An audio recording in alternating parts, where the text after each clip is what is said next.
Okay, I'm gonna start getting this head situated. Um, I'm getting ready to take it to the machine shop this morning, but I want to go ahead and get a lot of the stuff off. So I'm gonna take all these bolts off.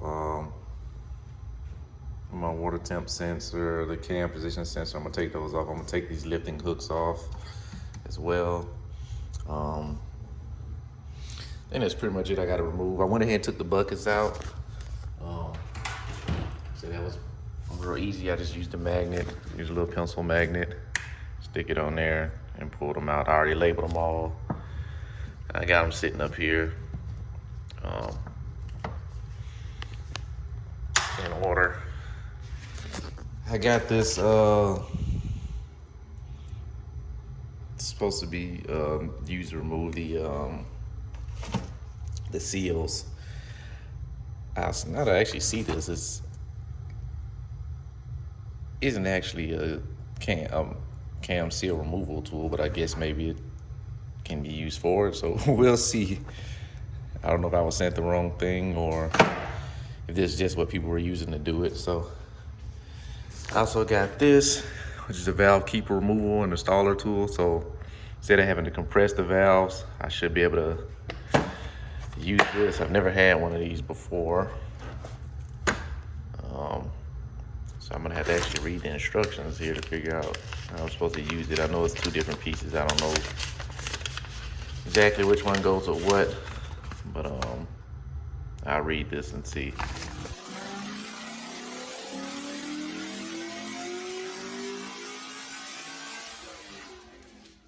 All right, so I'm gonna show you what I did. I did one just to test this thing out. So the kit comes with, this thing comes with an extractor and an installer.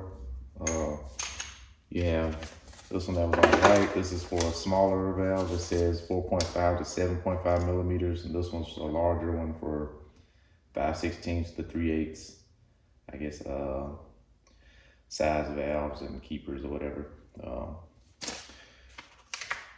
So comes out, black piece is the install tool. So this is the install tool for the smaller valves, install tool for the larger. The removal tool is just this base part. So this is the removal tool for the larger, removal for the smaller. These are smaller, so this is the one I need. It is magnified in there. You can also use this to, I guess if you have smaller. Only issue is this magnet's pretty strong, so you kind of gotta work your shit out once you put something in there.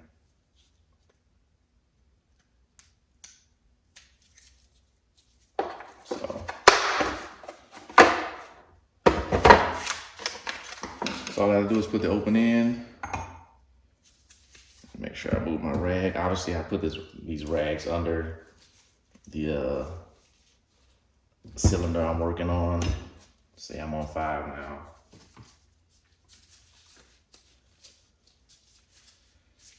Just put it over.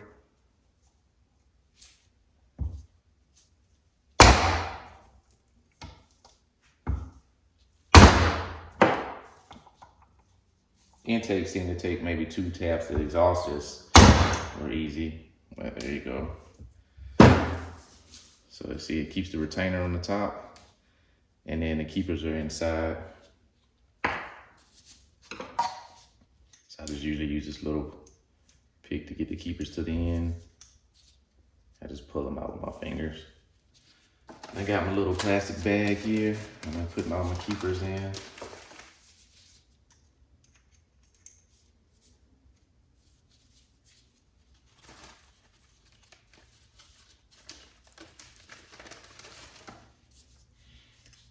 Pull my spring out. I'm trying to make sure I keep everything organized at the moment.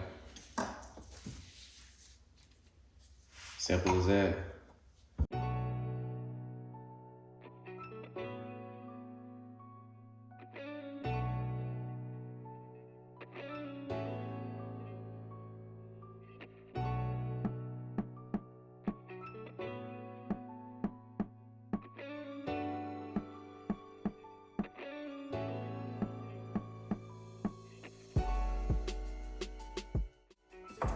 this actually worked well for getting the seals out. It just kind of fits almost perfectly around that the valve seal, so I guess that's why this was recommended, even though it's not a valve seal removal tool per se.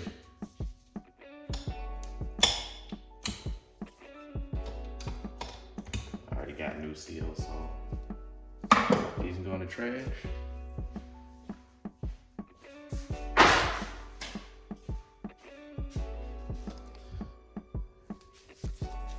And see, it was just that simple. I'm gonna go ahead and knock out the rip.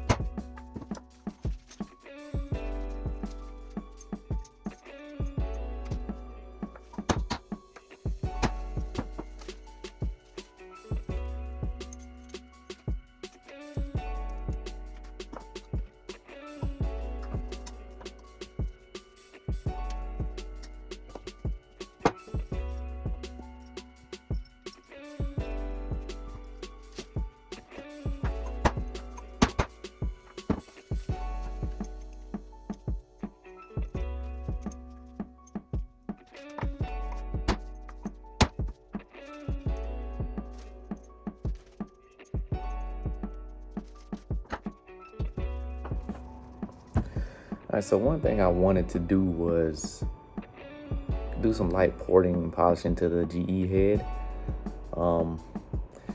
Mainly just to kind of get out some of the casting flash, those rough kind of spots that aren't smooth. I'm in no way trying to like make some crazy port job, but since I had the head off, I decided to just kind of do that, free up a little bit of space. And what I ended up doing was I've done some port jobs before on LS stuff, so I just did a bunch of research on heads that were ported. I took a look at a lot of pictures and stuff just to see kind of how far I could go with it and what I could take off. Like I said, again, I'm not even pushing close to trying to do some crazy amount of opening it up, but I just want to do a little something, and I just use the pictures kind of as my reference to know, like, hey, you know, if they went this far, you know, I can at least go this far. You know, I'm not going to try to push to what they did, but I said I just did that, used a normal electric grinder, some carbide bits, and then I had some little sanding flaps that I used on the grinder and to smooth it out. Like I say, it's not perfect, and I didn't intend for it to be. It was just kind of something to do to open it up a little bit. Okay, so I got my valves all out, kind of cleaned them up a little bit. I'm gonna go through and actually lap each valve. Got my valve grinding compound, a little lapping tool. So I'm gonna show how to do it that way. I actually plan to see if I can put them in there and stick the drill on the back, so I didn't do it that way to make it quicker. But the first few I'm gonna actually do it this way, show you guys how it's done. Okay, for starters, you're gonna kind of clean up the valves best you can. I kind of did all of them. This is another one. I kind of went through, cleaned them up as best I could, especially the surface that I'm actually gonna be grinding. That's just less work I have to do, kind of clean the shaft a little bit. I already put one intake in, one exhaust. I actually put a little bit of oil on the actual shaft, just because I'm gonna be spinning it in there. So, and you want to make sure you have a clean surface. These exhaust ones might be tough because it's harder to clean this stuff off the exhaust side. The intake side is pretty good. I'm gonna wipe it down real quick, and then start from there.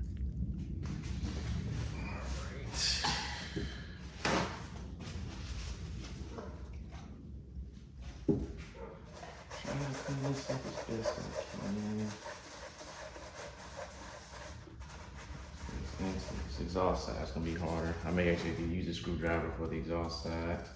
I'm actually gonna clean the tool side too. I'll clean both of these. Because once this thing kind of gets moisture on it, it kind of starts sucking. Makes it a lot more difficult. I'm gonna take my valve grinding compound. Push the valve up a little. I'm actually gonna do it this way. I already kind of lubed that, but I'm gonna put the compound on the edges here.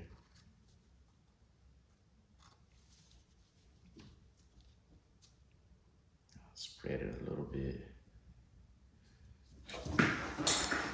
And ideally, you don't want to drop it like that.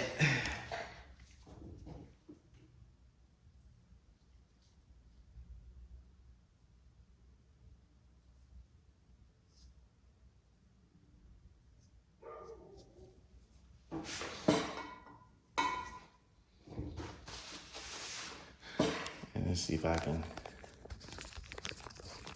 show you kind of what it's like now.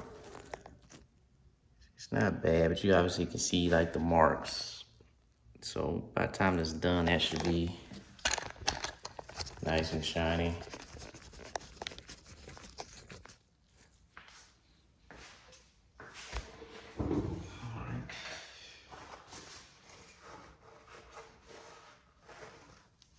On there and push it down in there. I touched that just now, so I'm gonna have to clean it again. I think this side's too big. Yep.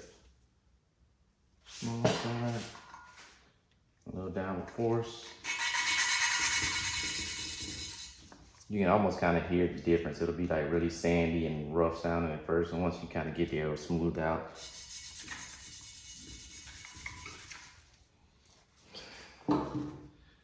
That smoothed out a lot faster than I thought it would. Let's see. Oh, it's on the seat though. That's pretty good.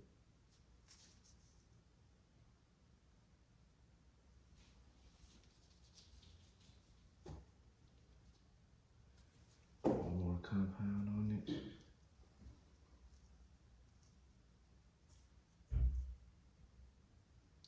Go ahead and put some over here just to get it out of the way.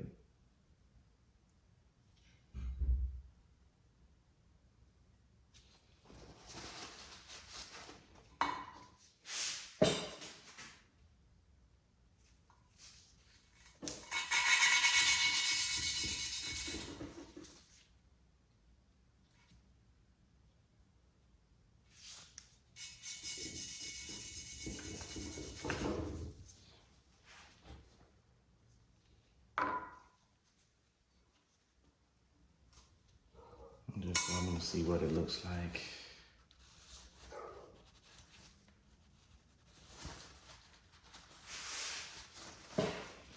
See on the valve, you're starting to get that nice kind of silver shine where the seals coming back, the seats kind of coming back in. I'm gonna wipe it out and do it again.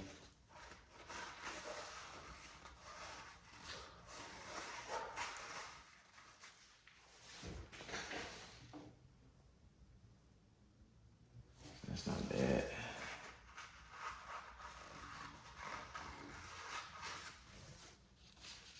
That's pretty much it. Actually, it's not too hard. I just do it a couple times and ensure it's, you know, actually kind of ground all the hardened, whatever contaminants that may be on it.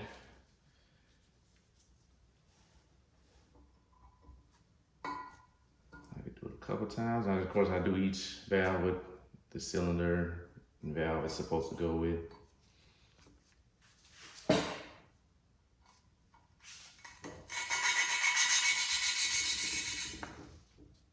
It's another one of those time-consuming things.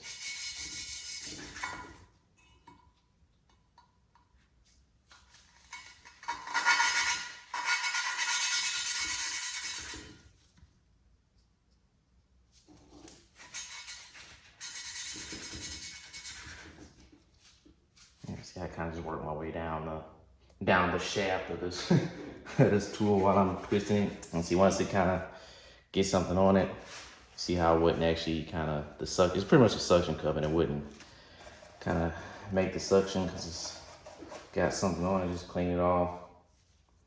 Go again. And see, it's still something on there. So I always keep a little acetone or something near so I can wipe off whatever it is that may have gotten on there.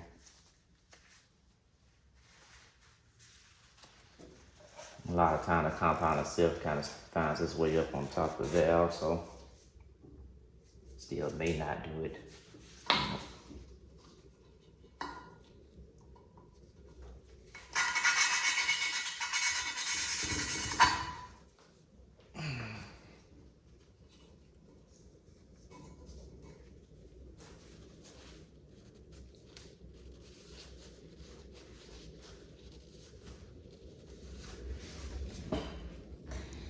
See that? I must have that perfect seal around there.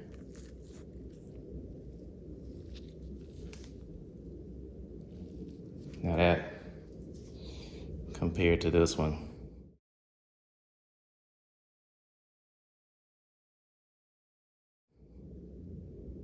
You know, that's almost a night and day difference.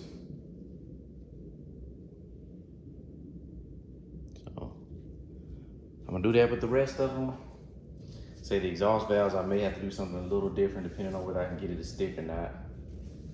I think I'm good with this one. This one looks pretty darn good. Same with the actual seat. Kind of check that because you don't want to just make sure it's on here. You want to make sure the seat actually looks good too. And this one indeed does.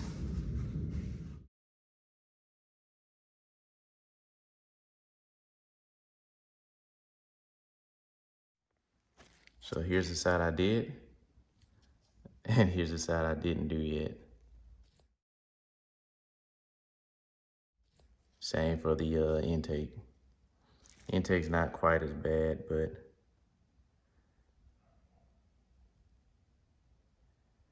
you can see where it definitely cleans up that sealing surface. So I'm gonna go ahead and do the rest, and we'll be done.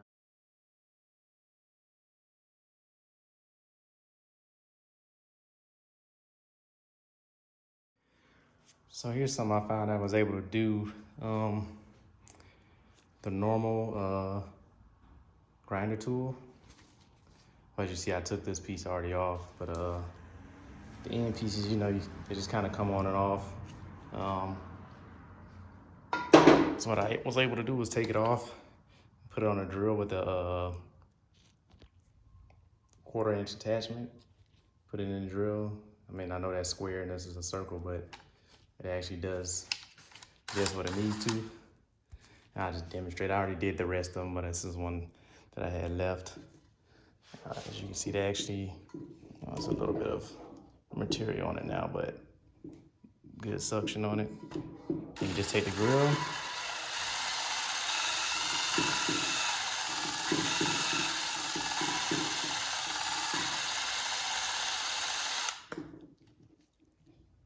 quick way to do it instead of doing it by hand.